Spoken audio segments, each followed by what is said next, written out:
Bom, vou apresentar o tema Efeitos da alimentação na evolução humana, da disciplina de tópicos especiais em evolução.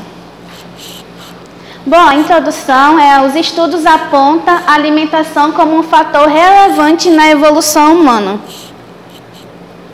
E ele tem um conjunto de evidências que é interligado entre eles. Pode passar. Que é a seleção natural, a qualidade dietética e a eficiência na obtenção de alimentos. Bom, o que comemos é ainda uma das formas pela qual nos diferenciamos de nossos parentes primatas. Populações de humanos contemporâneos pelo mundo afora adotam dietas mais calóricas e nutritivas que os antepassados. Ou seja, cada país tem seu próprio alimento e com isso é benéfico ou não em relação à nutrição. Pode passar. Então, quando e como os hábitos alimentares de nossos ancestrais divergiram dos hábitos de outros primatas?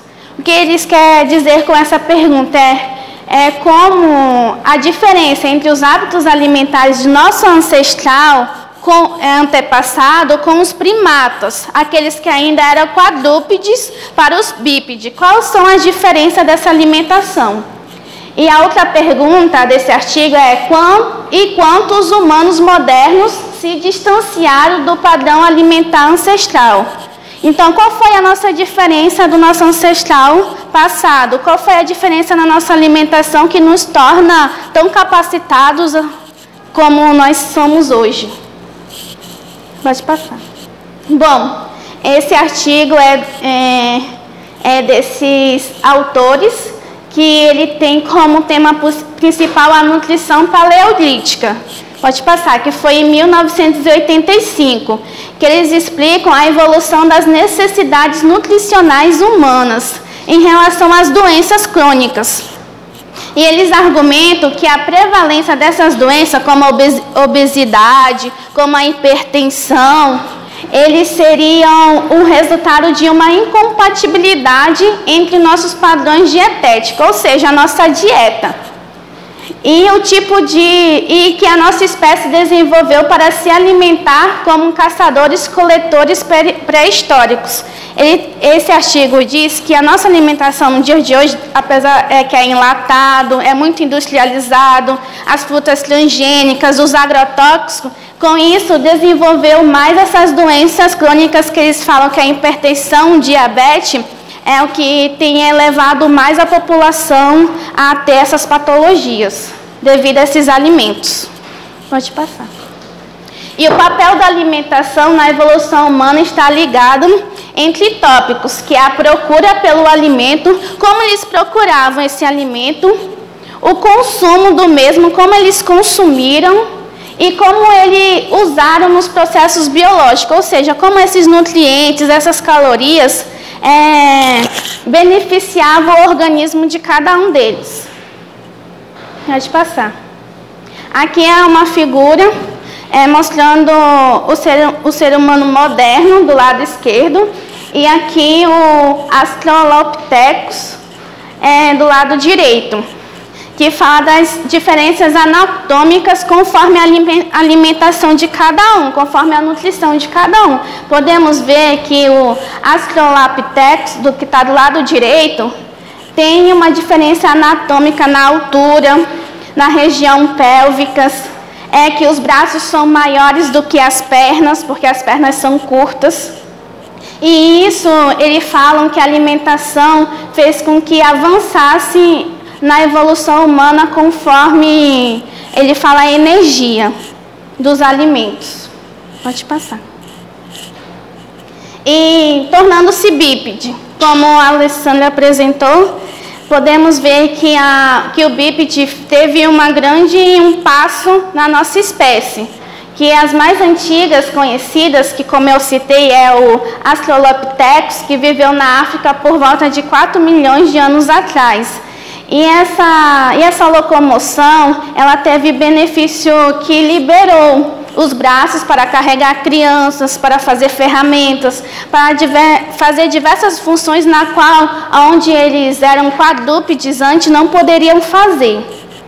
E também emergiu como uma postura de alimentação, por ter permitido o acesso a alimentos que antes estavam fora do alcance. Como eles não podiam ver o ambiente, eles andavam com a visão abaixada. E ao se erguerem, os antigos humanos puderam regular melhor a temperatura corporal, expondo menos o corpo ao calor abrasador africano. Aqui eles falam devido à mudança ambiental, que antes era floresta, tinha mais acesso a frutas, então a locomoção quadrúpede era melhor. Mas como a formação de placas tectônicas, esse avanço, essa mudança no ambiente, fez com que emergisse a savana africana, ou seja, mais calor, a temperatura mais alta.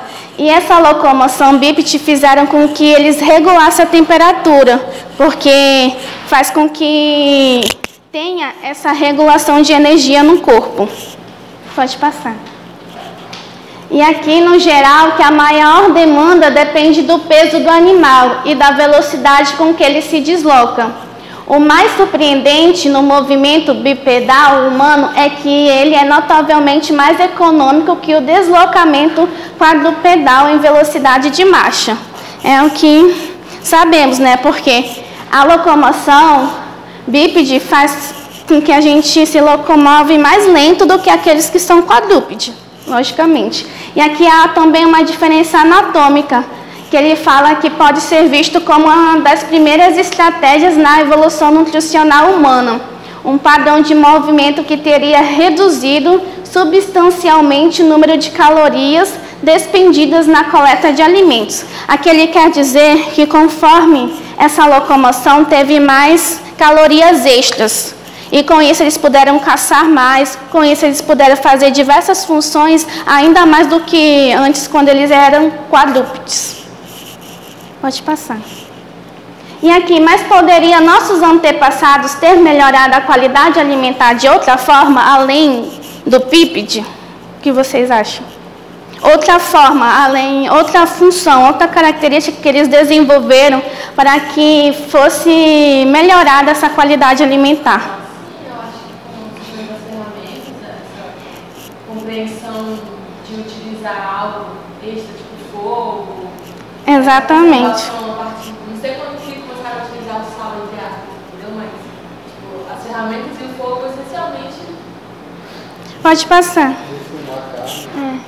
Que a ingestão de mais alimentos de origem animal é uma forma de aumentar a densidade calórica e nutricional, uma mudança que parece ter sido crítica na evolução da raça humana. Pode passar, que é o uso do fogo. Exatamente.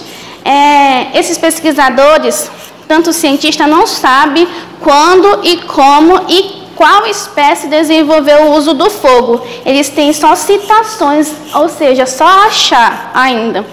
Mas eles falam que o uso do fogo foi essencial, porque antes era só a origem vegetal com as florestas, eles só comiam vegetais, ou depois, quando o avanço do ambiente, quando teve alterações, foi mais origem animal. E com o uso do fogo, eles falam que eles puderam diversificar sua alimentação, tanto na origem vegetal como na animal. Pode passar. E aqui fala que o método de cozinhar não só faz com que os vegetais fiquem mais macios e fáceis de se mastigar, como aumenta substancialmente o conteúdo energético disponível, particularmente em tubérculos feculosos, como a batata e a mandioca. Ele fala que quanto essas películas não são imediatamente quebradas pela enzima do corpo humano quando elas estão cruas. Mas com o cozimento, esses carboidratos que são complexos, eles se tornam mais digestíveis e, portanto, liberam mais calorias. Isso foi com que diversificasse o alimento deles e, com isso, por isso que a gente tem essa diferença anatômica no maxilar, que o nosso maxilar é mais curto do que os nossos antepassados. Os nossos dentes também são mais curtos, a nossa boca. Isso teve uma diferença, porque com esse método de cozinhar, com o uso do fogo, fez com que facilitasse a nossa mastigação e nós não precisamos de um maxilar enorme para digerir, porque é fácil a digestão agora dos alimentos. Pode passar. E aqui eles sustentam que aquele cozido antigo de vegetais, especialmente tubérculos, como a batata e a mandioca, como eu citei, permitiu à espécie desenvolver dentes pequenos e cérebros maiores que seus antecessores. Ou seja, com esses nutrientes, calorias, proteínas, fez com que o nosso cérebro se expandisse. E ele fala que o cozimento desses vegetais, como está ali na imagem, permitiu a expansão do cérebro, que argumenta Richard, da Universidade de Harvard. Que além disso, as calorias extras permitiram ao Homo erectus, eles acham que foi o Homo erectus que começou o método de cozinhar. Começou a caçar mais, que é uma atividade energética que gasta muito. Então, com esse método de alimentação, fez com que ele fizesse essa atividade com maior frequência. E o cozimento foi claramente uma inovação que melhorou substancialmente a qualidade da alimentação humana, mas ainda continua incerto quanto essa prática apareceu, como eu disse anteriormente. Pode passar. E a influência da alimentação para a evolução cognitiva. Bom, com a expansão do cérebro, a capacidade cognitiva aumentou dos seres humanos modernos, atingiu um patamar único, e um fator que parece ter sido fundamental nesse processo, ele fala que é a alimentação. Que cérebros maiores consomem também maior quantidade de energia. Ele fala no estudo que é 10 a 20% que o cérebro consome do que nós alimentamos, que nos forneceu e fornece maior quantidade energética, o que possibilitou essa expansão, essa evolução do nosso cérebro. Pode passar. Ele fala, com a expansão do cérebro, com o consumo de energia, tinha que ter uma vantagem sobre os outros animais. Qual foi essa vantagem? Foi a inteligência. Que com o consumo de alimentos e alimentos acessíveis, proteínas, nutrição, a expansão do cérebro, essa anatomia que foi modificada, nós adquirimos uma maior inteligência. E com isso podemos ter formações de grupos sociais grandes, onde foram esses dois aspectos que nos possibilitaram a evoluir em vários sentidos, como nós vamos, os outros colegas vão apresentar sobre a cognição, sobre o cérebro, ou seja, vários sentidos foram modificados. E ele fala que isso tem um poder da alimentação, pode ser direta ou indiretamente sua influência. E ele fala que a criação de ferramentas como facas e machados, a elaboração de emboscadas e o trabalho em conjunto fez que nosso gênero conseguisse novas fontes alimentares e aos poucos fosse dominando outros seres vivos, seja para alimentação ou para serviços do seu cotidiano. Ou seja, com a nossa maior capacidade de obter uma maior flexibilidade, fez com que nós fizesse várias coisas que nos beneficiassem. Com isso, ele fala que teve a influência dos alimentos. E a conclusão desse estudo, ele fala que a alimentação foi direta ou indiretamente um fator determinante na evolução dos nossos ancestrais, que a mudança ambiental foi o primeiro fator que fez com que afetasse a distribuição de alimentos, e essa segunda ele fala que cita a seleção natural, porque com a mudança ambiental fez com que os seres viventes o mais apto sobrevivesse, ou seja, aquele que tinha maior poder de se locomover a distâncias, porque como as florestas se emergiam, então eles tinham que viajar a distâncias e às vezes poderiam até afetar sua saúde e com isso acabar morrendo. E ele fala que a seleção natural que contribuiu também para esse aspecto. O bipedalismo, que é andar mais ereto, fez, como eu disse, fazer diversas funções que antes o quadrúpede não tinha. E a escassez de alimentos de origem vegetal fez com que explorasse alimentos de origem animal. Com o descobrimento do fogo, teve a capacidade de cozinhar, fazer alimentos entrar em cocção e com maior duração. Assim, poderiam também procurar alimentos não todos os dias, como tem cozinhar, guardar, e agora é mais fácil, eles não tinham tanto quanto eram quando não tinha o descobrimento do fogo. E a mudança de seus hábitos alimentares influenciou na sobrevivência e na evolução humana, ocasionando várias mudanças, como a seleção, que resultou no aumento do cérebro e da inteligência. Puderam ter esse poder da inteligência de planos de emboscada, de uma melhor sobrevivência em grupo. E isso fez com que afetasse realmente isso no ser humano, como nós somos hoje em dia. E é isso, as referências, quem quiser, o artigo é da Teles, Efeitos da Alimentação na Evolução Humana, que é de 2007, ano passado.